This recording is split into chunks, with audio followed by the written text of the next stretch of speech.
Hi, thank you for watching my channel today. My name's Sarah and my channel is called Your Tree Shelf. Today I'm really excited because I'm filming my TBR video for the owls. So I'm sure everybody knows what the owls are, but basically it's a reading challenge which is hosted by Book Roast. She has put the most amazing stuff together for this reading challenge, like absolutely incredible, and I'll definitely link her announcement video down below so that you can have a look for yourself.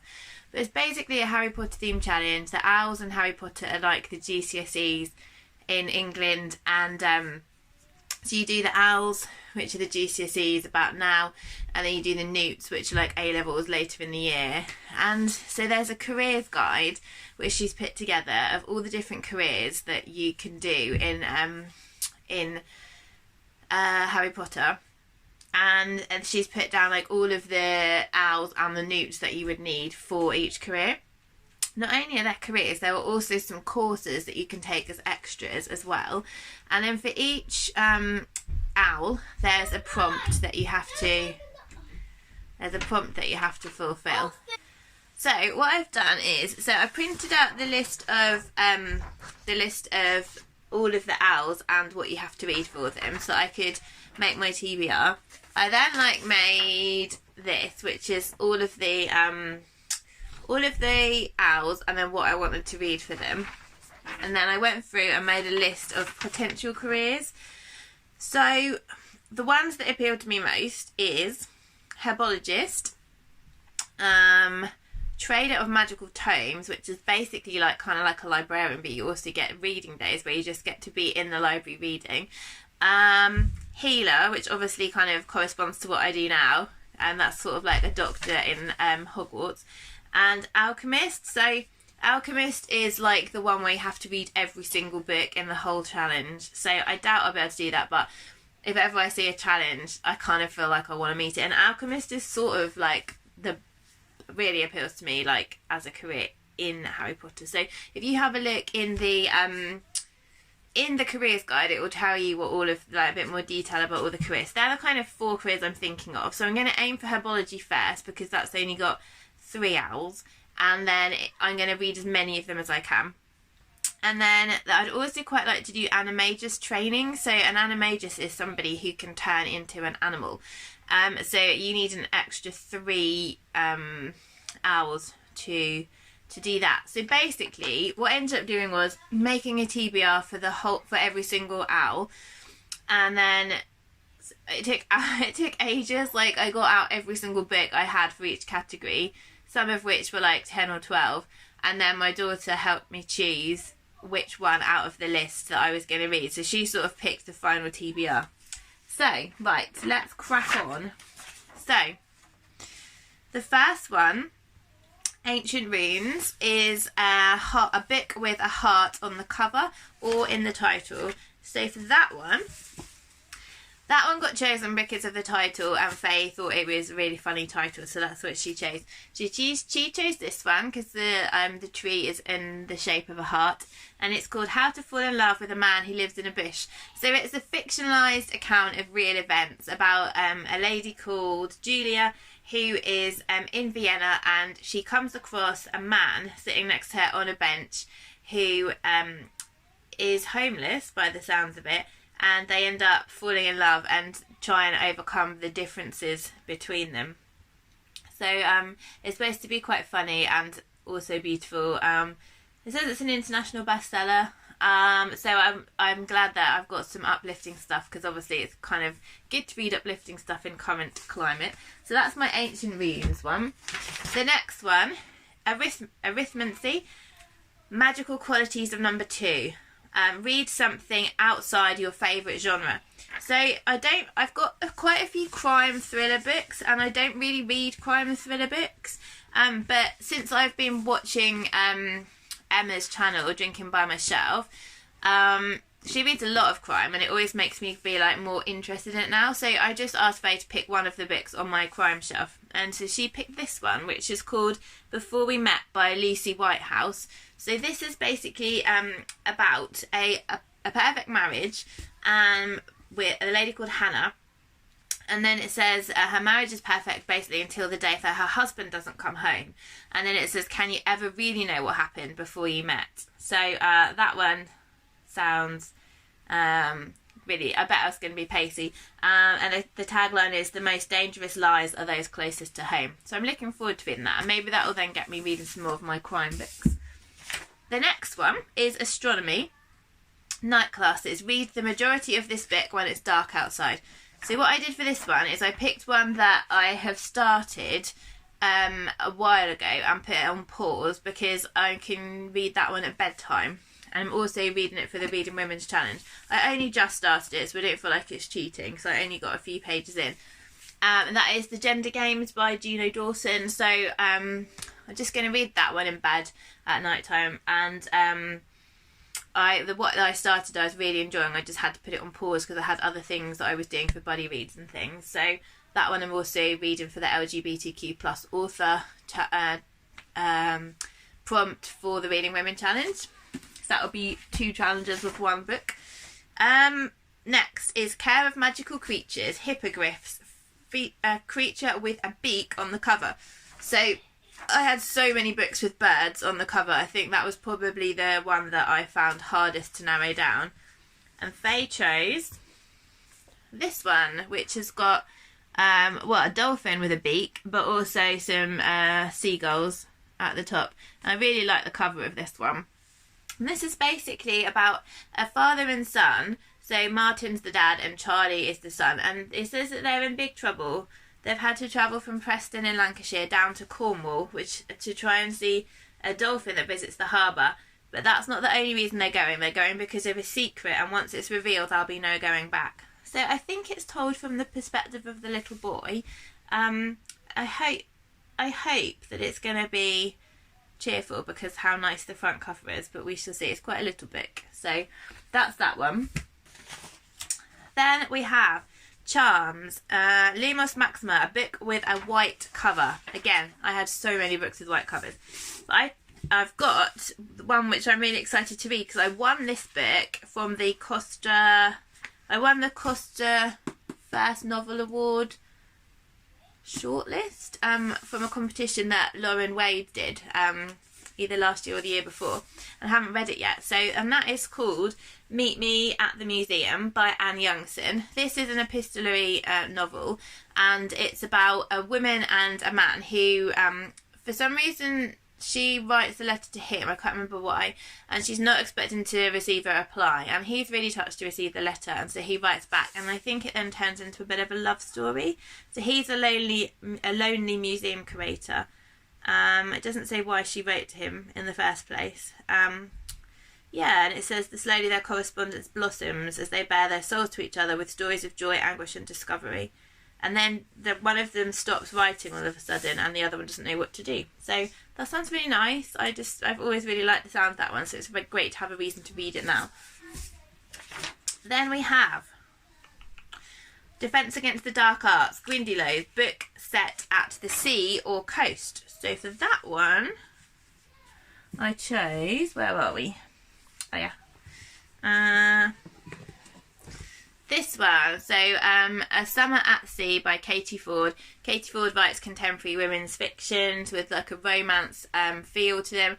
Her books make me so happy. Like, if ever I need a book to cheer me up, I will always go to Katie Fforde because her books make me they're so cosy and so happy, and I really just love them. And I got this at the library when it was like 20p or something when they had a sale of books at the library, so it's still got the library cover on. But yeah, that's definitely set at the sea. So that's that one. I don't actually, hold on, what is it actually about? So it's the Western Isles and Scotland. Emily goes there for a summer. She knows she has to go back to her career as a midwife. She hasn't counted on the new friends she's making, all the fun she's having, all the attraction she's starting to feel for Alistair, the handsome local doctor. Alistair doesn't sound very handsome. Right, no offence if anyone watching is called Alistair, sorry, that was a bit mean. Okay, Divination, Third Eye. Assign numbers to your TBR and use a random number generator to pick your read. Well, my TBR is way too long to count. So what I did was I got Faye to pick a book out of my TBR jar because I figured that's as good as doing a random number generator.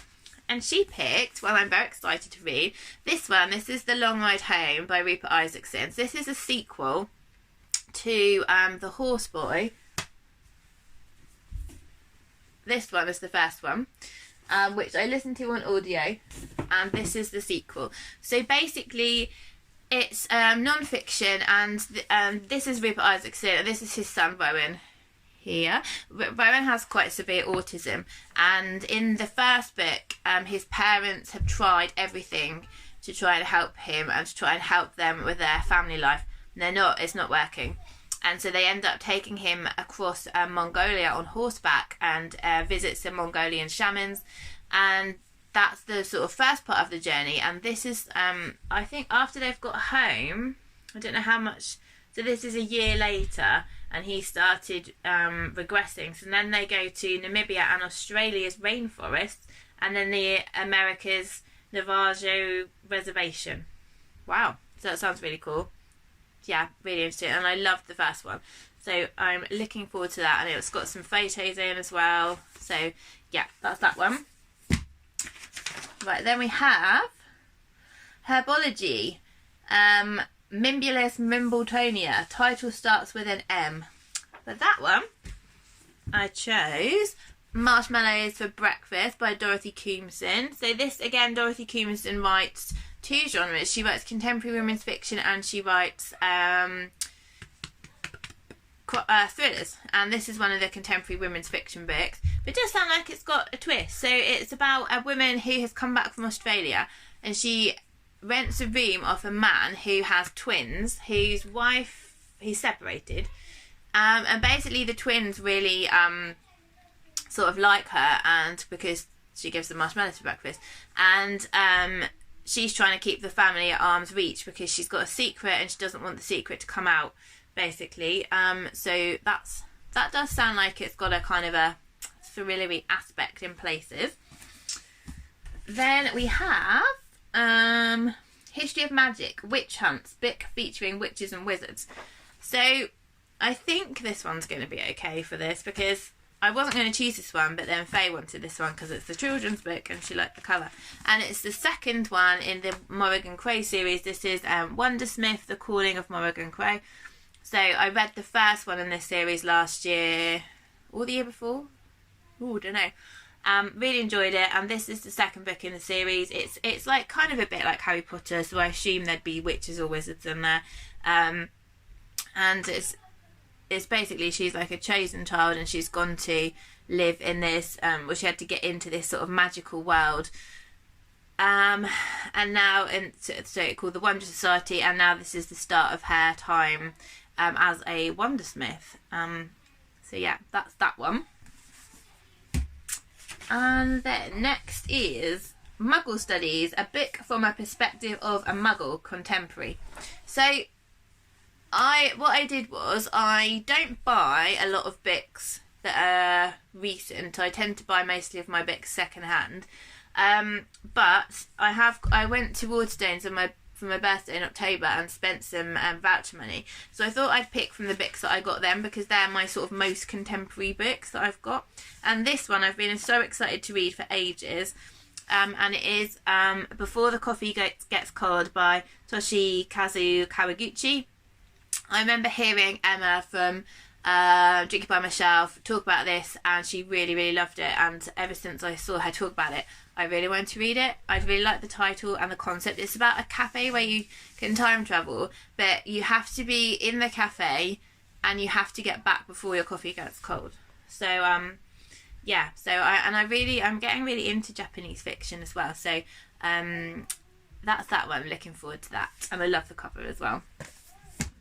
And next we have Potions, Shrinking Solution, a book under 150 pages. So I've just started this one this morning, and this is The Uncommon Reader by Alan Bennett. This is a book about the Queen. It's a fiction book, and basically the Queen's out for her walk with the corgis one day, and the mobile library has stopped at the palace. And she goes on, sort of out of politeness, She doesn't really have any experience with reading because she hasn't got the time or the inclination. And she picks up a book to be polite and she ends up reading it, and then she thinks, well, I need to go back and return this book now. So she goes back to return it and then ends up borrowing another one. So that's the bit I'm up to now. And I think as the book goes on, she basically gets more and more obsessed with reading and her royal duties get more and more neglected. So I think it's going to be a really fun read. The book I read last was quite a dark book, so I really wanted something fun. And it's quite a good palate cleanser to have something that's short is one of the first. This is also one of the herbology books, which is why I picked this one first. And then the last one of the 12 is Transfiguration, Animagus Lecture, book or series that includes shape-shifting. So this was hard. I didn't have anything for this one. And when I looked up books that are about shape-shifting, there was a lot of like fantasy books and books where it's like werewolves and all that kind of stuff, and I'm not really into that sort of thing. So I spent ages looking online, and then I found a book which looks perfect. I ordered it from was it called World of Books, I think it was called. I ordered it online and it came this morning, which is perfect timing. I'm really excited to read it. So this is called Jenny by Paul Gallico. It's so sweet, look at the cover. And I love cats. And it's a middle grade book, and it is about a boy called Peter who has an accident, and then when he comes back from the accident, he's been transformed into a cat. And then it says the world is a dangerous place for him as a cat, but luckily he's befriended by the kindly cat Jenny. And this is quite an old book. It's said it's a modern classic. So the author died in 1976, and the book was written in 1950. Aww, before my parents were born. So yeah, so I'm really looking forward to reading that. That's one of the ones I'm really excited about, because I just think it'll be like really cozy and really lovely to read. And like I said, I have 2 cats, I love cats. So yeah, that's my TBR. I'm so excited to get started. I'm really enthused about doing this. I'm going to try and do weekly vlogs of my progress. And please let me know if you are taking part. If you're doing it and you have a TBR video, then please link your video so that I can watch and see how you're getting on. Yeah, so let me know your thoughts. And it's just really lovely to have such a nice reading challenge to be doing at the moment, and to be distracting me from my day job and things like that. So anyway, I hope you have a lovely reading month in April, whether you're doing this or not. I'm filming this on the first day of the readathon, but because I have internet issues, it'll probably be a few days before it goes up, so I'll already be into it by then. But have a lovely month of reading, and I'll speak to you soon. Bye!